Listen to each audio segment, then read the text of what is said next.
change.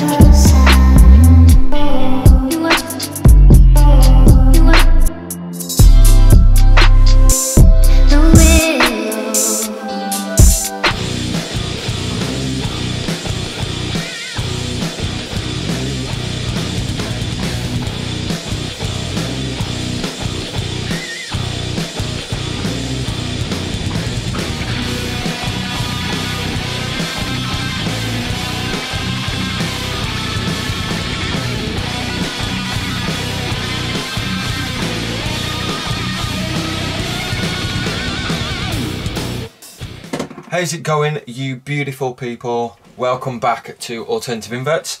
So today we're doing a quick unboxing. It is a last minute video. I have got other videos planned.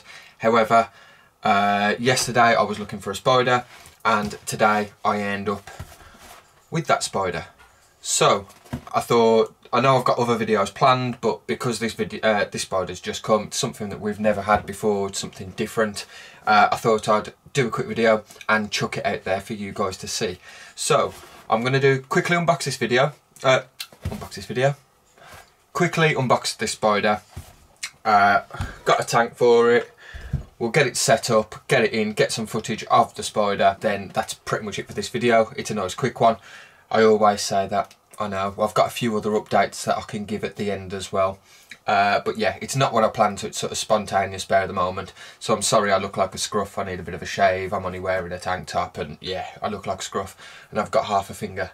So let's quickly unbox it then. I ain't going to bore you with the whole opening the box and stuff. You know how a box opens. So give me 2 seconds, I'll show you what we got. So in the box we have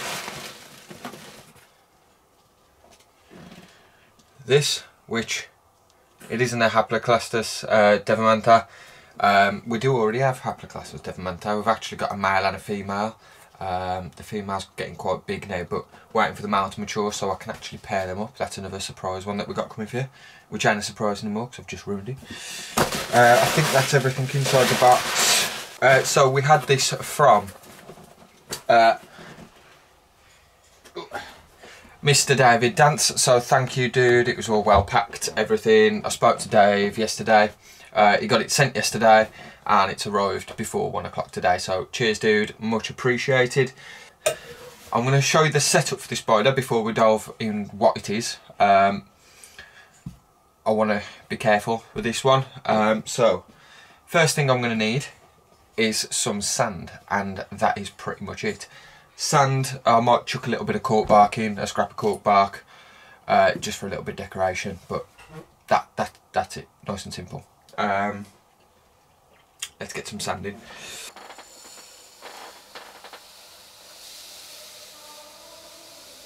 Oh, quite dusty.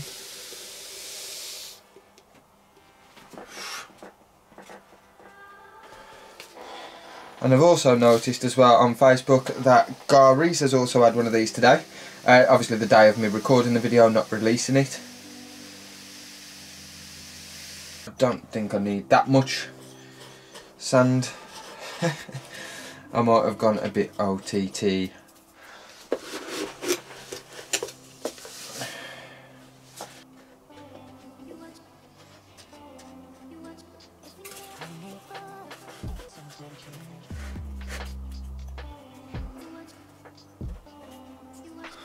And there we go, voila, nice and simple. Here we go, we're going to unbox it, and in here we have a Sicarius thomisoides or thomisoides.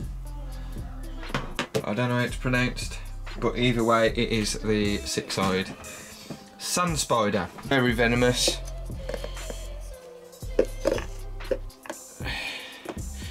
However, they don't tend to strike or attack very easily. They will just run away. Look at that.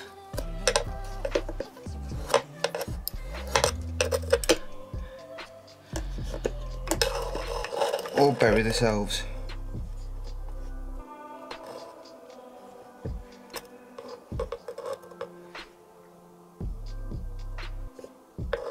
but they can also be very, very fast.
Well guys, there you go. Absolutely stoked for Sicarius. I think after doing some more research, I've done quite a bit of research on him, watched a load of videos, been looking at him for a while. It's the Sicarius Thomisoides. Sicarius Thomisoides. Obviously, if you are, it is probably one of the most, probably the most dangerous spider that we've got in the collection. If you are getting one of these, or if you're interested in one of these, be really careful. The venom is believed to be extremely potent. I don't think there has been many cases, looking at, again, more research, watching a few more videos on it, I don't think there's been many cases where people have actually been recorded to have been bitten by this spider. However, I think there has been a couple of cases which haven't ended very well. I think the venom can cause necrosis to human skin, which basically means that your skin will rot away, and your muscle tissue and the skin tissue will just rot. You'll end up with a nice inch hole in your arm or something, which nobody wants. Can't be nice. Similar to what you'd get from, like I don't know, a viper or something. Obviously where the venom from a viper bite can cause necrosis, same sort of thing can happen with this. Probably not as bad, but it's still not something that you want. Again, I think they've been known, I've seen a couple of places have said that they did some testing on rabbits, and a bite from one of these, the venom has actually acted and killed a rabbit within about 5 to 10 minutes. So very venomous. Be careful if you do have one, or if you are getting one. They don't really take a lot of care, I don't think. Humidity doesn't do well for these guys, so they need to be kept dry. Just keep it on sand. You can add a little bit of bark in there if you really want to. It doesn't need a water dish or anything like that, just sand on its own. And then you can feed them obviously like your normal bugs. So when they do get a little bit bigger, you can probably feed it like your Morio worms. At the moment we'll probably feed as mealworms. But yeah, that's it. They can't climb glass like a tarantula can. How a tarantula can climb up and sit on the front of your glass, or my frogs can climb the glass as they're doing now. These can't. Providing obviously it's kept fairly clean. if you have anything stuck to the side of the glass, then it might be able to get a little bit more grip if it does do a bolt, because they are really fast. So if they bomb it at the side of the tank and the side of the tank's dirty or has anything stuck on the inside, they might be able to get that that grip to get up and over, which you don't want because they're extremely fast. So keep it nice and clean, just plain on the sides, similar to that, and you shouldn't have a problem. We have a female. I think the female's lifespan can be around 10 years, which is a good lifespan really for a spider. Yeah, I think that's pretty much it. Be careful, be careful if you do see them and you do want one. They aren't DWA, so anybody can really get hold of them, but just be careful if you are looking to get one of them, and obviously take it into consideration how potent the venom can be, how fast they can be, how long they live for, and just be sensible with it really. That's all I'd say. Make sure you do your research before you buy it, so you know how to keep it set up. You do know the consequences if you do get bitten, or if it does get lost around in your house. If it got lost in your house and bit your dog, if it can kill a rabbit in 5 to 10 minutes, it probably isn't going to be good for your dog, especially if you've got a small chihuahua. It'll probably end up getting fucked, so make sure you're responsible and be careful, guys. So we do have, I don't know if you've seen it, if you remember you might have seen it because I did a post, and I've also put a few posts on Facebook if you do follow me on Facebook. Our GBB female has dropped an egg sac. So we have an egg sac from our green bottle blue female, which I'm absolutely over the moon about. A lot of people have messaged saying like, well done, you know, they're extremely hard to breed and to get to drop an egg sac. I found it quite easy. I don't know if I've just landed pretty lucky, if I was just lucky with like my conditioning, or what, I don't know, but our female has dropped a sac after 2.5 months since her last pairing, and I'd left the male in. I'd noticed them pairing, and then I'd left the male in, and he lasted in there around a week, and it's been about 2.5 months since then, and we've now got an egg sac. I will show you. I don't want to disturb it too much because I think they are well known for eating their egg sacs as well, so I want to be really careful and make sure that, you know, we can see this one through like we did with the Rufus and the Himalayana. So we're on a roll this year. Just give me 2 seconds. So again, we left our female in a small tub, which I think helped with her dropping an egg sac. I think it helped trigger her. I dropped the temperatures down a little bit when she was due. So I dropped the temperatures down to 23, put her back on my bottom shelf, soaked one half of the enclosure.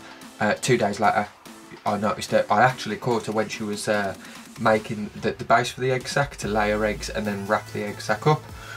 So I managed to get some cool pictures of that. She'd basically built like a small turret out of the substrate. You can just see the shape of it there. She'd built that all the way down in a big dome, and then she's webbed up the top, laid her egg sac, and she's sitting in there with it at the moment. I will be pulling this egg sac around the 11th, I think it was, around the 11th of December, and that will have given it 35 days with mum.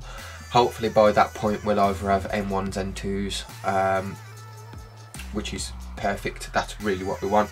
Our Rufus have started to molt now into slings. There's still a few more that are going through the molting process, but I'll see if I can get you a little look. Again, I don't want to cause too much vibration, so I will go quiet when I open the lid. I'm not going to move the enclosure anymore once I've, you know, took the lid off or anything and showed you, and then it'll go back on bottom shelf until the 11th of December, and it'll be untouched. The more you mess with them, the more vibrations you cause, the more likely they are to eat the egg sac, which you don't want. You can just see the egg sac down there that she's sitting on.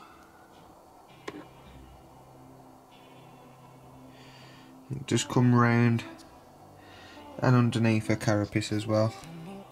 Hoping it's a good size. You can just see more of it there as well.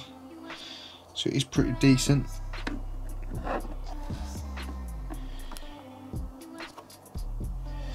Pretty decent size egg sac, I'd say.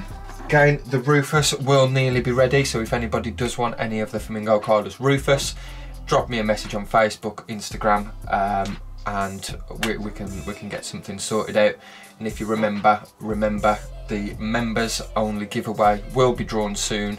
If you are a member and you haven't seen that video, make sure you go watch it back to be within a chance to win 2 Flamingo Childless Rufus slings for free. Hope you enjoyed the new video. I hope you like the Sicarius Thomisoides just like we do. Remember to be careful. And yeah, I hope you enjoyed it, guys. We'll catch you on the next one. Remember, like, comment, subscribe, and we'll see you soon. Peace.